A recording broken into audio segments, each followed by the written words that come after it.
Aquí estoy, me arrodillo ante ti.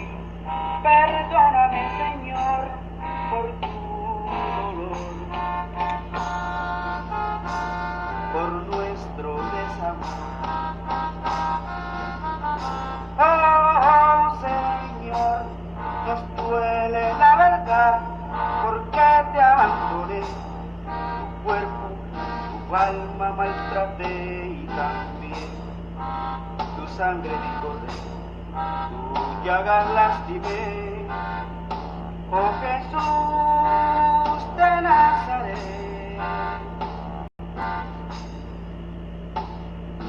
qué triste estoy, sufriste un gran dolor, yo te ofendí y te humillé,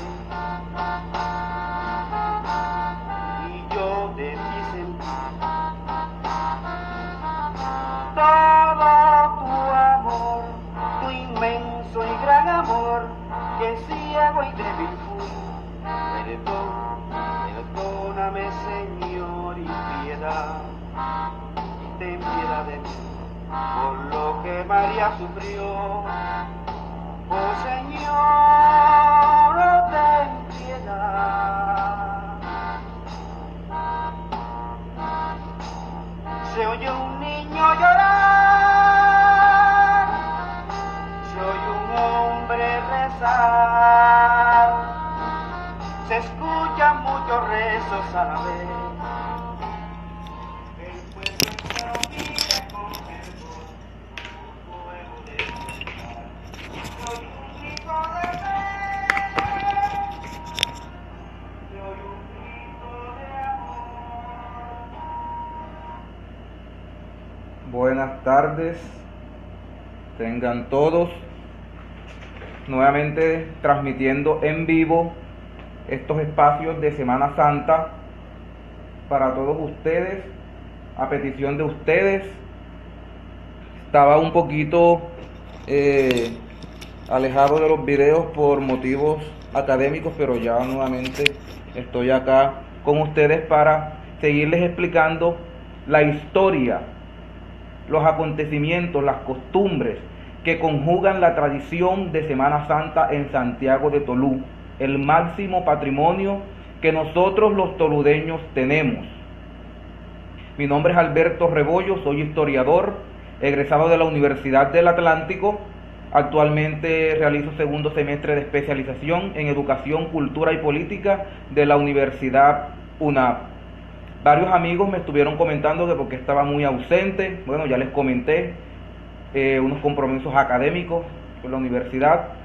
Luego me desocupé y ya pues tengo este video armado para todos en el día de hoy. El video de hoy titula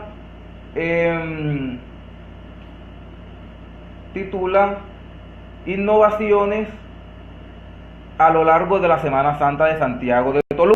Algunas innovaciones que se han tenido a lo largo del recorrido histórico de Santiago de Tolú. Pero antes de entrar básicamente a esta temática, a la temática de cómo ha evolucionado la Semana Santa de Tolú, tanto en procesiones, como en actos, como en ceremonias, como en ritos, signos, símbolos, que son los que la hacen rica patrimonialmente, nos vamos a detener a responder dos interrogantes que me hicieron.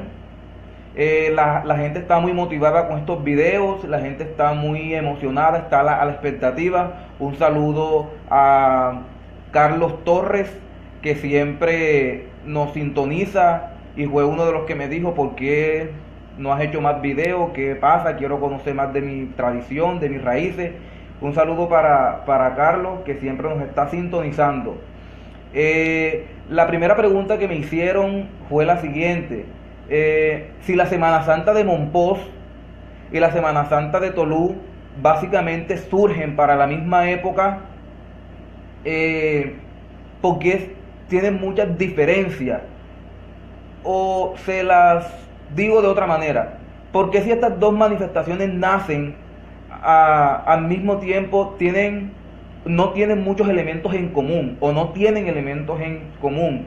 Eso tiene una respuesta histórica y tiene una respuesta antropológica. Entonces vamos a comenzar diciendo que Mompox siempre se ha caracterizado por una Semana Santa y por unas procesiones marchadas, es decir, llevan la marcha en el son de los pasos o de los ándares, como les dicen ellos. Son procesiones muy solemnes, demasiado solemnes, demasiado con tintes realeza. Al tinte de la realeza me refiero cuando los reyes de España imponían toda su pompa, toda su majestuosidad y todos estos elementos que la hacían relevante y la daban un carácter de solemne, por decirlo así, por decirlo de cierta manera. Pasa algo muy curioso en la ciudad de Mompox. En Mompox se radica un marquesado. ¿Qué es un marquesado? Un marquesado es un título nobiliario honorífico que la corona española le ofrecía a una persona. La persona que era marqués era una persona importante para la realeza española, así como lo eran los condes, como lo eran los reyes, como lo eran los príncipes, como lo eran los varones. Todos estos son títulos honoríficos que la corona española concedía a hombres. Un marquesado en Mompox tiene la connotación de que tiene que tener elementos muy comunes con España, porque al estar un marqués radicado en Mompox, Mompox tenía que ser demasiado importante primeramente, tanto geográficamente como económicamente.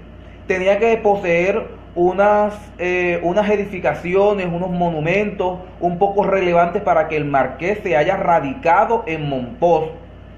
También tenemos que tener en cuenta que un marqués en una ciudad, en este caso en Mompox, que ha sido una de las poblaciones que lo ha tenido, que ha contado con esa relevancia histórica, por decirlo así, tenía que tener una pompa, una solemnidad, todo lo que se realizaba en el pueblo, porque él era un representante directo de la corona española.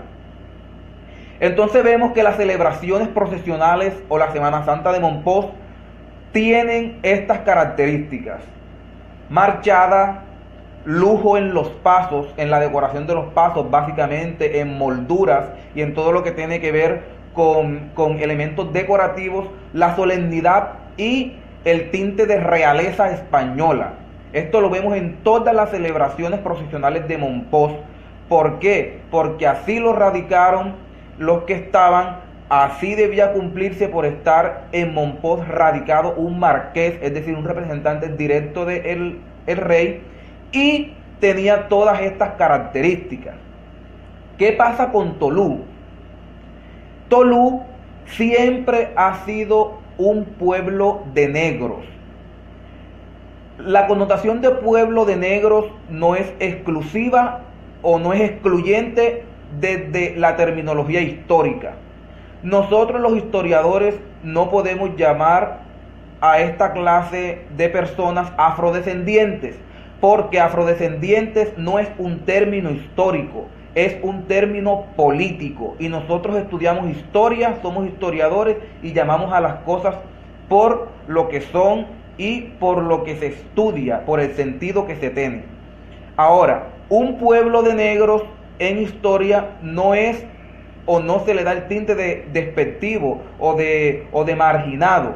Un pueblo de negros básicamente es que la población estaba habitada mayormente por gente de esta condición de raza, y por eso en los padrones o en los censos o en las estadísticas coloniales se radicaban básicamente como pueblo de negros. Hasta ahí no quiero que me malinterpreten con esto de racismo, con esto de la inclusión o de la exclusión, porque estoy tratando terminología netamente histórica. Desde la historia se concibe así. ¿Qué pasa? Cuando la Semana Santa en Tolú se radica, siempre la ha realizado el pueblo. En Mompox, las celebraciones de Semana Santa siempre estuvieron organizadas por la iglesia. Recordemos que Mompox es la ciudad de las 7 iglesias. Se tenía una relevancia la iglesia católica y ellas eran las que organizaban estas manifestaciones populares como lo son las procesiones. En Tolú no pasa así. En Tolú es el pueblo el que siempre ha organizado desde la colonia las celebraciones procesionales. La iglesia simplemente entra a apoyar en la parte litúrgica o celebracional, es decir, las Eucaristías y todo lo que tiene que ver con los acontecimientos litúrgicos. ¿Qué pasa? Al estar entonces la Semana Santa de Tolú en manos del pueblo, en manos de la plebe, por decirlo así, también con una categoría histórica, entonces la Semana Santa de Tolú adquiere un carácter primero popular, segundo rústica y tercero sin mucho lujo. ¿Por qué? Porque no existía la pompa colonial, no existía aquello de la solemnidad, de la realeza, del lujo, no existían esos elementos.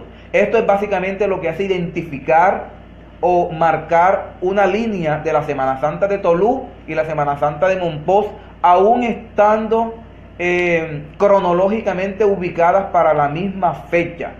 Recordemos, Mompox tiene un marquesado, tiene un representante del rey, todo lo que se debe hacer tiene que llevar la pompa, el lujo, el prestigio, toda esta realeza, este tinte de la realeza. Y Tolú se enmarca en los censos como pueblo de negros, es decir, acá estaba la figura del rey un poco alejada, y por estar en este pueblo de negros es donde más se respira la popularidad, lo rústico y sin mucho lujo, tantas manifestaciones. Por eso la vemos así, por eso vemos esos precedentes. Algunos tienden a decir es que la Semana Santa de Mompox es aburrida, porque es marchada, o porque es pasiva, o porque es pacífica, o porque es un poco leve. Y la Semana Santa de Tolú se caracteriza por la euforia, se caracteriza por la participación del pueblo, sobre todo con la manifestación de el Jueves Santo, que es una manifestación que ya hemos estudiado y que se cataloga como única en Latinoamérica. Ahí está la explicación de la persona que me preguntó por qué la Semana Santa de Mompox y la de Tolú, siendo de la misma temporalidad, tienen elementos demasiado diferentes. Pasamos a la segunda pregunta que me hacen acá: ¿por qué las procesiones de Tolú tienen su máximo recorrido hacia la zona norte?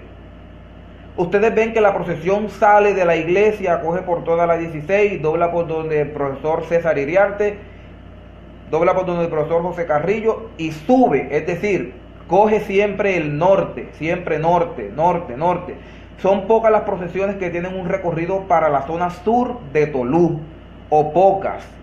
Y procesiones como la del miércoles y la de Jueves Santo, que son las primeras que se dan en Tolú, que tienen su recorrido básicamente alrededor de la plaza fundacional. Esto históricamente explicado porque para la época no había más calles, simplemente estaban las del marco de la plaza y las que están posteriormente. Esa es la explicación histórica que se le da. Ahora, encontrándome con un documento del Archivo Nacional, del Archivo General de la Nación, del año 1700, me encuentro que Tolú estuvo para esa fecha en un deplorable estado. Primero, por el bombardeo de los ingleses o de los piratas. Recordemos que por aquí, por Tolú, salía todos los alimentos como yuca, ñame, plátano, cacao, coco, para la ciudad de Cartagena, para abastecer a las tropas que defendían lo fuerte y para también tener comida el pueblo como tal. Al bombardear a Tolú, entonces se está mitigando el proceso de exportación de estos elementos, de la yuca, el ñame, el plátano. Por eso fue que Tolú fue quemado, incendiado muchas veces. Hasta 8 veces fue incendiado, quemado, y por eso no vemos hoy una arquitectura colonial netamente en el diseño de la iglesia o de la parroquia o del templo parroquial, porque al demolerla o al quemarla o al destruirla en cada uno de estos ataques se iba remodelando y se le iba perdiendo su diseño original a la iglesia o al templo parroquial. Hoy entonces vemos una iglesia o un templo de arquitectura ecléctica. Nosotros los historiadores y los arquitectos llamamos arquitectura ecléctica a esa arquitectura que ni es colonial, ni es republicana, ni es barroca, ni es gótica, es decir, no tiene un elemento al 100%, sino que vemos elementos coloniales, elementos góticos, elementos republicanos, y esta mezcla es la que tenemos hoy en la iglesia o en el templo parroquial de Santiago de Tolú.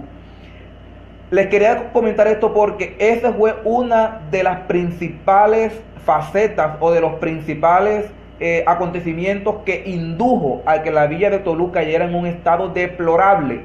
Las distinguidas familias que se radicaron en Tolú emigraron entonces hacia Cartagena, hacia Monpós y más cercanamente hablando hacia Lorica. Allá vemos entonces que se fueron las familias pudientes de Santiago de Tolú, huyéndole precisamente a estos ataques de los corsarios. También por la crisis económica que esto indujo. Obviamente, después de un saqueo de piratas, después de una quema, después de un asalto, viene un detrimento en la economía porque ellos se llevaban todo y dejaban todo quemado, y esto no le daba calidad de vida a las familias prestigiosas que habitaban el hoy municipio de Santiago de Tolú. Vemos entonces un estado deplorable para los años 1700 en Tolú, y pasa lo siguiente: se estanca el crecimiento de Tolú. Recordemos que toda población que tiene la característica colonial nace o se radica alrededor de una plaza fundacional.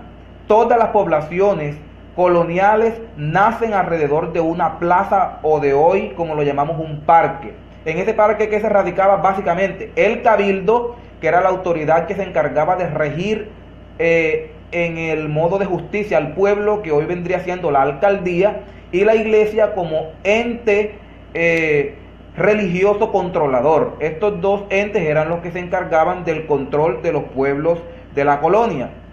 Alrededor entonces de la plaza fundacional existían las familias más distinguidas.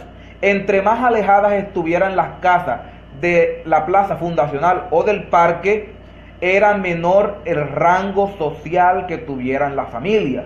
Existía de primera clase, de segunda clase las que estaban más alejadas del parque, de cuarta clase las que estaban aún más alejadas del parque, estoy hablando de las casas, y de quinta era lo que ya no existía. Por eso es que hoy vemos un dicho, y los dichos también tienen su relevancia histórica. Cuando uno dice de quinta es históricamente porque era lo peor, era la peor clase, era lo peor, era lo absurdo, era lo que tenía la baja clase social impactada.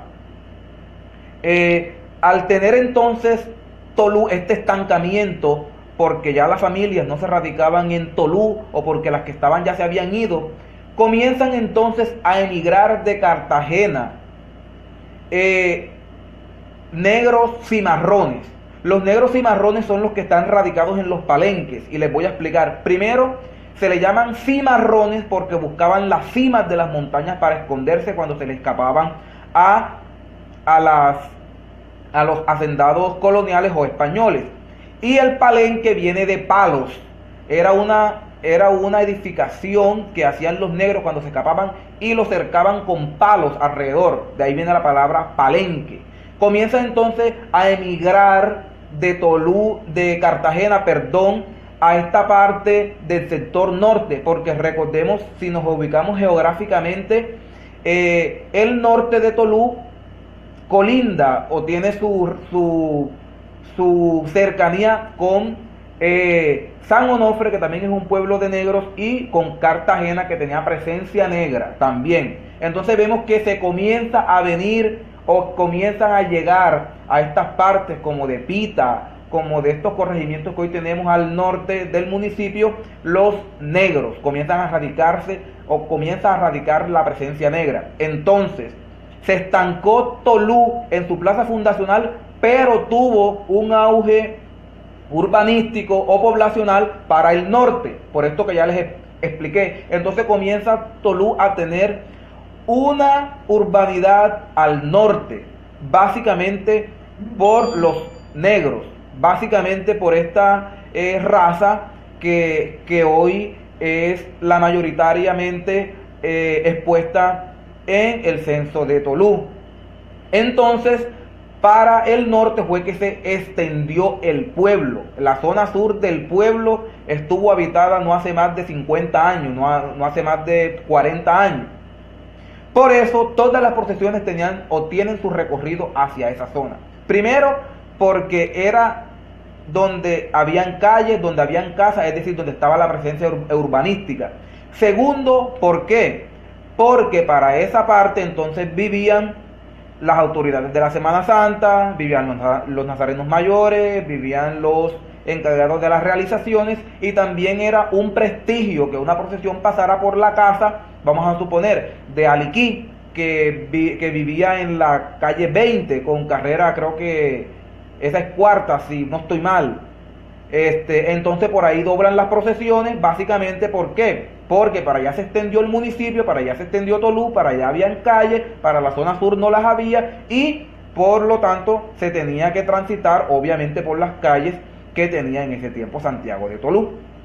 Por eso vemos entonces que las procesiones tienen un mayor recorrido y ya,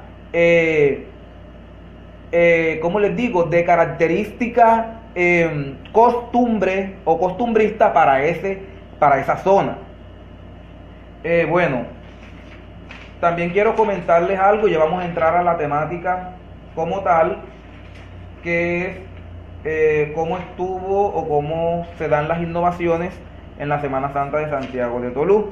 Para esta investigación recurrí básicamente a la fuente primaria, es decir, a los abuelos. Los abuelos para los historiadores tienen una relevancia histórica, y es que ellos, con su conocimiento, con su saber, con lo que vivieron y con lo que le contaron sus padres, tienen para contarnos a nosotros, las nuevas generaciones, elementos que ellos vieron o que les contaron y que hoy por hoy tienen su particularidad en el proceso sincrético, en el proceso de Semana Santa en Santiago de Tolú. Entonces, básicamente es esto de las innovaciones que ha tenido la Semana Santa en Santiago de Tolú. En videos pasados les decía que la Semana Santa hereditariamente colonial de Tolú comenzaba el miércoles santo. Era a partir del miércoles santo que se comenzaba a desarrollar la Semana Santa en Santiago de Tolú. Entonces duraba miércoles, jueves, viernes, sábado y domingo. Es decir, que no existía procesión de Viernes de Dolores, no existía procesión de Domingo de Ramos, no existía procesión de Lunes Santo, no existía procesión de Martes Santo, sino que la Semana Santa comenzaba el miércoles santo con la procesión de Jesús atado a la columna. Y de ahí en adelante como la vemos. Pero entonces, ¿cómo llegan a ocupar estos espacios las procesiones que vemos hoy? Es para los años o para el año 1953 cuando llega como párroco de Tolú el padre Torres. Comienzan las innovaciones en la Semana Santa. Este sacerdote se caracterizó por su innovación, por sus ideas y por su actividad evangelizadora muy nutrida. Entonces vemos que para el año 1953 llega el padre Torres, como era cariñosamente llamado en Tolú, y comienzan las innovaciones. La primera innovación que tuvo la Semana Santa de Tolú para el año 1953 fue: vamos a celebrar la procesión de Domingo de Ramos. Desde el año 1953 se está realizando la procesión de Domingo de Ramos en Tolú. No es herencia colonial. La primera procesión de Domingo de Ramos se da alrededor de la plaza. Abuelos cuentan que sacaban a Jesús montado en una silla y le daban una vuelta alrededor del marco fundacional o de la plaza de lo llamado parque, y esa era la procesión de Domingo de Ramos. para 1953. Luego, con más innovaciones, entonces, atendiendo a los capítulos bíblicos que dice que Jesús entró a Jerusalén, se quiso también hacer la alegoría de la entrada de Tolú al pueblo. Entonces es cuando se traslada la procesión a donde está o donde comienza hoy, que es en la casa de la familia Bustamante, que está ubicada a la entrada del pueblo. Por eso la celebración de Domingo de Ramos toma este auge. Es decir, Jesús entra a Tolú, es decir, Jesús entra a Jerusalén, pero es desde el año 1953 que se viene dando. Entonces vemos que el lunes santo, para la misma fecha, el Padre también realiza o innova la procesión de Jesús y la Samaritana. Se comienza entonces a llenar el lunes santo con la procesión de Jesús y la Samaritana. Pero para los años 70, el Padre Luis Eduardo Sierra, también un sacerdote que tuvo mucha importancia para el pueblo, cambia la procesión de Jesús con la Samaritana a Jesús con los niños. Desde ese momento, un tiempo se viene haciendo la de Jesús y la Samaritana, un tiempo se viene haciendo de Jesús con los niños. Yo, en mis 25 años de edad, he visto las dos. Entonces todavía no hay como una especificidad de se va a dejar la de Jesús con los niños o se va a dejar Jesús y la Samaritana. En estos últimos años se está viendo la de Jesús y la Samaritana. Bueno, en Martes Santo, para la misma fecha, el Padre Torres tiene o innova la procesión de Jesús y la mujer pecadora.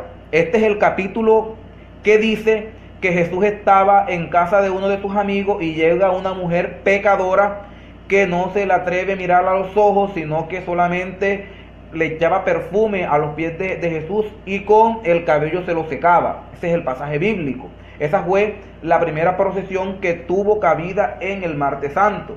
Luego el Padre Luis Eduardo Sierra, por la condición geográfica, tiende a poner o a colocar o a innovar la procesión de Jesús y los pescadores, que es la que vemos hoy llenando el día de Martes Santo en Santiago de Tolú, y la vemos hoy por hoy hasta nuestros días.